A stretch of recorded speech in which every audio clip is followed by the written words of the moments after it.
This one is probably being watched by a lot of people. Look, right there, back there, right there. I'm at a place where there's a camera. Anyway, um, um, basically, the inspiration now is I was thinking about people like Warren Buffett and or Bill Gates or George Soros. And these are all the multi-billionaires. By the way, I have nothing against making money. That's not the point. The point is that I was thinking, look, I mean, a lot of people, and I talked about this before, but basically, just to reiterate what I said before. But I mean, it's nothing new in that regard. But it's just that hopefully the emphasis will be slightly different. Um, Look, I mean, I was thinking that this morning, or was that last night? I forgot. But those folks, if you know who I'm talking about, well, at least it's not like Bill Gates, that everybody's. But I mean, someone like Warren Buffett, the most famous, popular, and investor in this country, is of course at that level where he's at is an institutional investor, meaning this is the guy who make or breaks companies. As simple as that with his money. That's what investors. These folks started by investing just like any individual investor, just like I am, for example. But of course, I mean they've been a whole lot more successful. And then basically, I was thinking because I mean obviously the I'm doing the same thing, but I'm never at their level. And there are several reasons for that. I'm not going to go over that because who cares about that? I'll be honest with you. That's not the point. But basically, I will never get to that point. And if I do, big deal. But it's never going to happen. But at any rate, the bottom line is I could care less. And it's because, think about it. I mean, these folks, and again, once again, I'm not against wealth per se, but I'm against the fact that a lot of these folks, or a lot of people out there, period, that's they die for, sometimes literally, or die or kill for, to get to that point. And everybody's Warren Buffett, and they look at this, or Bill Gates, or all these folks, with the like if they were gods. And again, don't get me wrong. I mean, I would like to have probably 1,000, actually one probably less than 1,000th th at the end of what they have. I could do a lot of things with those sort of things, right? Okay, that's fine. No one is taken away from that, and all of that is good. And they enjoy it. They enjoy all this possession, and they can do a lot of good things. But that's my point right there. That's precisely my point right there. These folks do a lot of good things. I'm not saying they don't. To more or less degree, they greater or less extent. But the point is, the one things that they do that are not so good. And I mean, of course, I mean a Christian, the real McCoy. I mean, I just believe what the gospel says and what the church teaches. And there's only one church, by the way. So I'll go ahead and just mind some words and then go through the nitty gritty. These folks support, a lot of things that have to do with sodomy. Sodomy is another word for homosexuality, for example, and abortion, which is the mass murder of innocent babies in the womb. Simple as that. It's what it is. And among all the other good things that they support all these two things that are not good at all. They're just plain and simple, purely demonic, diabolical, and plain and simple. Just because of that, when they leave this world, which by the way, that's the other thing, and I've talked about this before. None of us. But I reiterate, that's the part I'm going to reiterate again. I mean, as you already know, your folks are smart people, right? So as you already know, none of us take a single penny when we die with us, properties or anything. There's only one thing that we take with us when we die, only one thing. And that's our actions. And that's what we're going to be judged over. So when we die, the moment that we die, only one thing matters. And it's what we did to satisfy God. Period. End of the story. That's it. So it's your relationship was with God. That's what is going to determine where you're going to end up when you die. That's it. Not how much money you made or how much careers or blah, blah. Those things are good, what you hear. But remember, eventually it's going to be over. At the very least, you're going to die. And you can die with all of those possessions and more coming down the pipeline. But guess what? The moment you close your eyes forever, none of that's going to matter because you're going to have to give them away regardless, whether you like it or not. What are you going to do? Bribe God? Or St. Peter?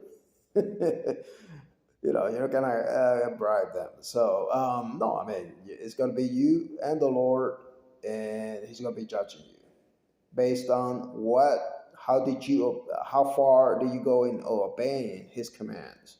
That's it. At the end of the end, that's what matters. Because all of this, and like I said, I've talked about this before, but I say it again, all of this is a spark. Life in this planet, it just goes like this quickly. And I know, most people, including myself, but most people like I said, to a greater or less extent, put a lot of emphasis on career, making money and the business and so on. So that's good. Like I said, none of that is necessarily bad. But the emphasis, the focus that we put on those things is what makes a difference. That's what can make you or break you. Unfortunately, in many instances, I would say probably most of the time it breaks you. That's what the Lord said. I mean, it's very hard for a rich. That's the other thing. When he said it's very hard for a rich person to go to heaven, I mean, he wasn't just talking about someone who has wealth. He was talking about what is in your mind, the focus that you put. You could be homeless, but if you put basically 99% of your focus or attention in making money or wealth or material things, you fall into that category the Lord was talking about, the rich. That's what he meant. People that put most of their efforts, energy, and time into making more or trying to make money or, dreaming about making money. And that's their priority in life. And those are the rich.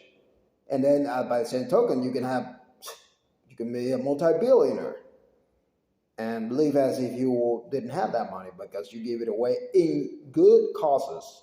And again, I mean, just like I said, I mean, just because you give, let's say, for example, you give 99% of your wealth to different charities, poor and this and that, whatever.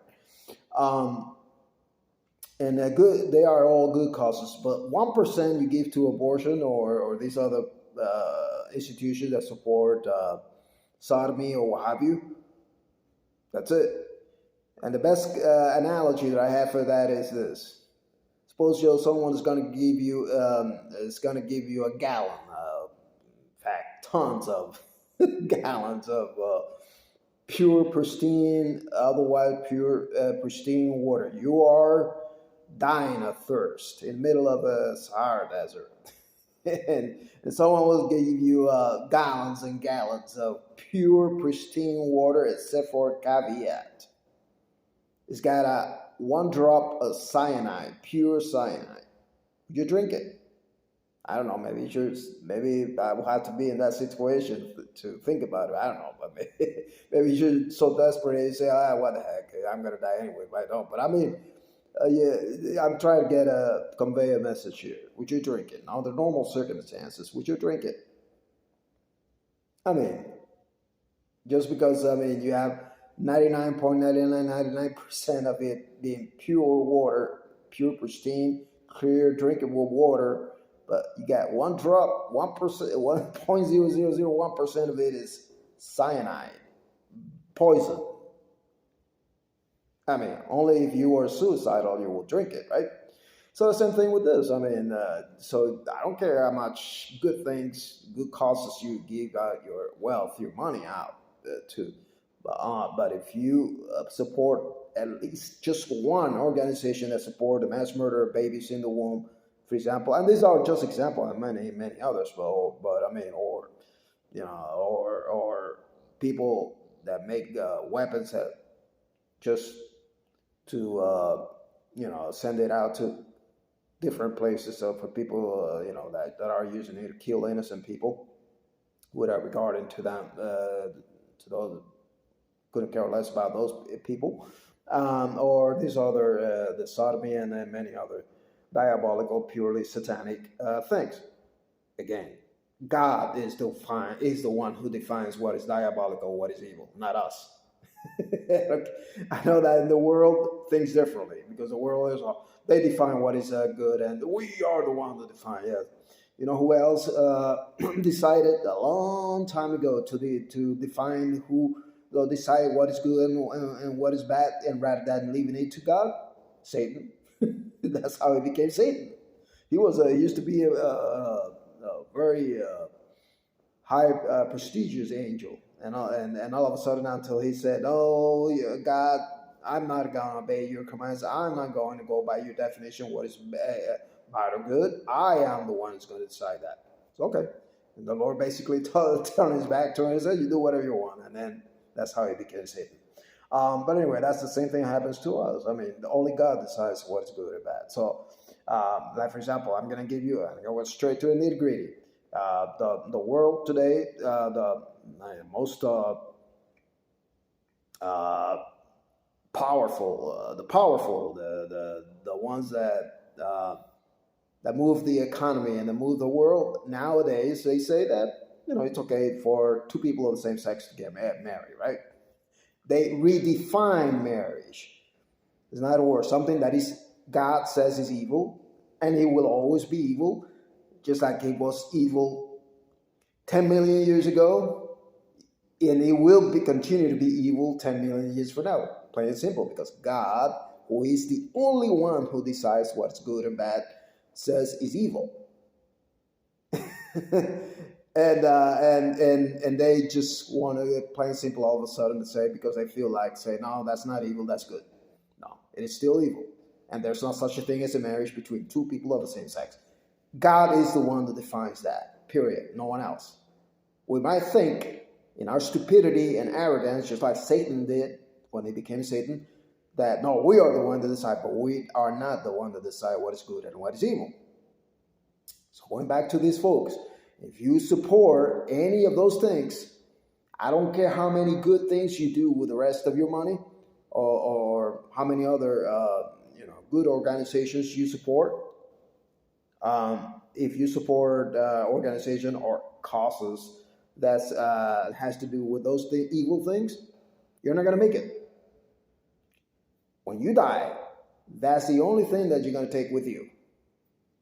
Period. No money, no possessions. All of those things, your lawyers, your estate planners, and all these folks are going to make a party out of it. And not to mention your or your children or whoever you leave your money to.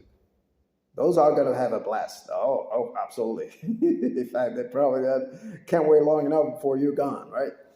But no, you personally, I'm talking about the one that made all those billions of dollars, or the Warren Buffett. By the way, those three folks I gave as an example, there are many others, of course. But those are the most popular.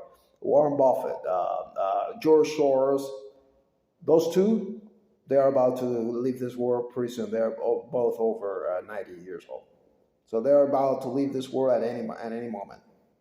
statistically speaking. The other dude, what is Bill Gates? He'll probably have a little bit longer left, still left, but in the eyes of the Lord, it's nothing. I won't.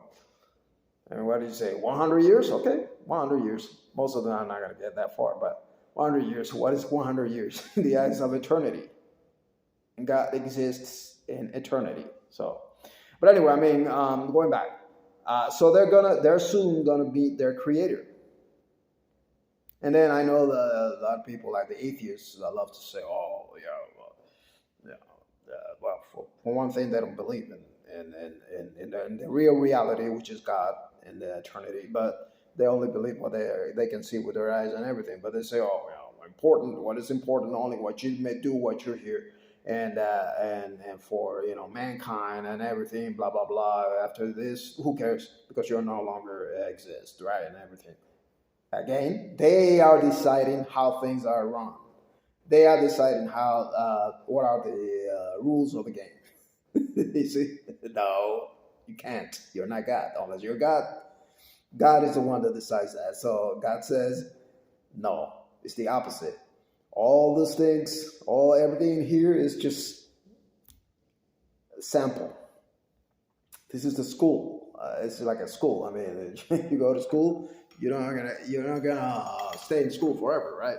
You go to school for the purpose of getting you ready to go out there in the so-called real world to make some money or what have you.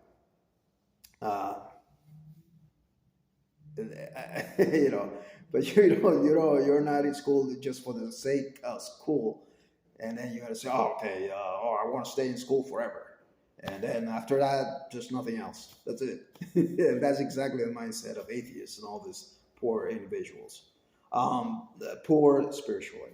But the reality is the opposite. I mean, this life, this world is like a school. It's just a testing ground. The real reality is after this life, which is where you're gonna end up when you're gonna spend eternity. That's what the only thing that matters. And so at the end of the day, none of the things that you did, like the same way that for an individual at school, when they graduate, who cares about the assignment, the homeworks, even the pencils and the pens and all of that stuff that they use it while in school? They're not going to be using those anymore. They're going to go to the real world to make business or have a career, work in X or Y place or whatever, what have you. Same way with life, with the real reality, the real McCoy. When you're here, this is only preparation time. Preparation for what is what really matters at the end of the day.